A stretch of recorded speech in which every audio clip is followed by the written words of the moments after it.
My name is Barbara Meredith. I am James Russell Jenkins' mother. February 7th, 2013, my son was riding through an apartment complex that he lived in with his girlfriend and noticed there was a ruckus at the lake area. He stopped to find out what was going on and found out there was a young baby in the water. Breaking news right now on a rescue attempt on an icy Columbus pond. Fire crews now confirm that a man who ventured onto the ice at an apartment complex to rescue a 5-year-old boy has died. The boy is in critical condition tonight. Firefighters believe the boy was underwater for more than an hour. Neighbors heard the commotion and called 911. The first firefighter on the scene spotted the two but couldn't reach them. And by the time he tied off a rope and was able to get to them, they were both unconscious. Okay, he's a hero. He could not have walked away watching that boy in the water. He could not have walked away. It's not in his character to have done that. The boy was out there alone. He went out to help bring him back. Unfortunately, there really wasn't much we could do once we got in the water. It was very cold. You start to freeze up. You can't really breathe. I know the fire department put out a ladder across the ice. I tried to jump on the ladder, and the ladder broke down through the ice, and I went in. A paramedic came to me and said, well, can you meet us at the hospital? And that's when we got in the car, we went to the hospital. And they came in and let us know that he had passed. He did not, they could not revive him. And I asked about the boy as well, and they said that he's in critical condition, and they didn't know.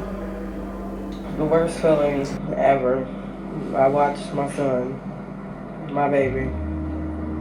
I watched the whole thing. Chopper 10 was over the Eastland on the Lake's icy pond where Elijah fell through late Thursday afternoon. 30-year-old James Jenkins, a father himself, lost his life trying to save the boy. Elijah was rescued by firefighters and fought through the weekend to survive, but passed away at Nationwide Children's Hospital last night with his parents by his side.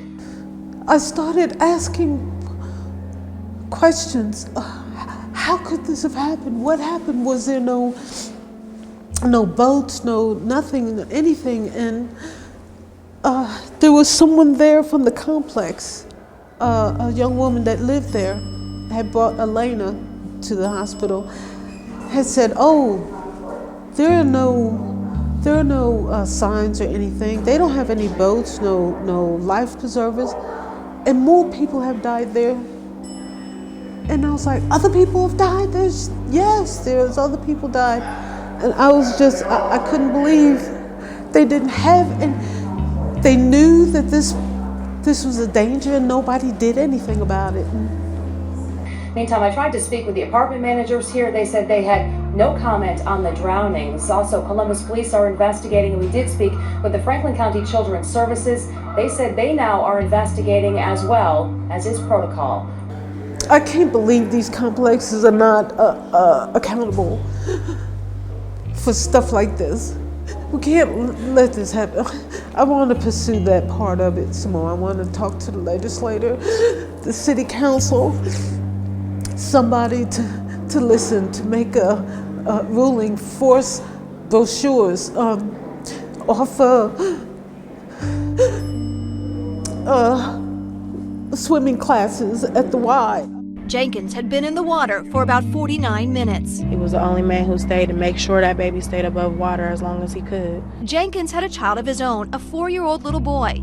The baby's mother says he was likely thinking of her son when he jumped in. He got a good heart. He would have done it for anybody. It's just the type of person my baby daddy is. He would have done it for anybody. They developed a rescue rope.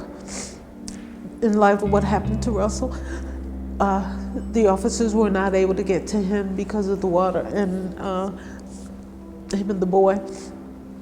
So they developed, somebody manufactured this rope that they can throw it out, and they can, the victims can wrap themselves in it, and they can get pulled back to the shore. And they adopted the name Russell Rescue Rope. Awesome. So far as I know, there's like 200 of them now. He made the ultimate sacrifice. He gave everything. We're just here to pay our respects. That means a lot to firemen and police alike. And that's why we're here, to help support the family in their time of need. The family, including Jenkins' parents, siblings, and his 4-year-old son, all together to celebrate his life, saying goodbye to a father, a brother, and a friend. Perched upon the shoulders of police officers and firefighters who witnessed his heroic act, a man who they're honoring as one of their own. There's certain things in the laws that we just don't understand, and the attorneys will help you with that.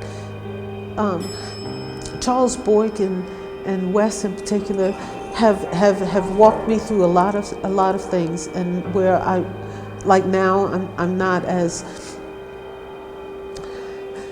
I'm a little, emotional.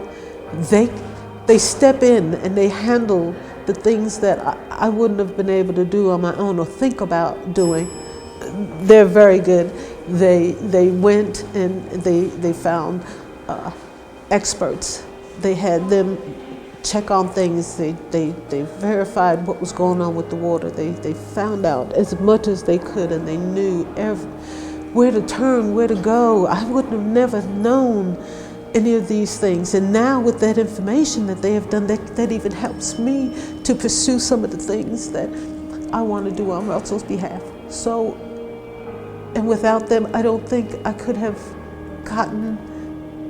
secured a future for Cameron. They helped me a great deal. I would say call the attorneys. If you can't, call Charles Boyk. They'll help you.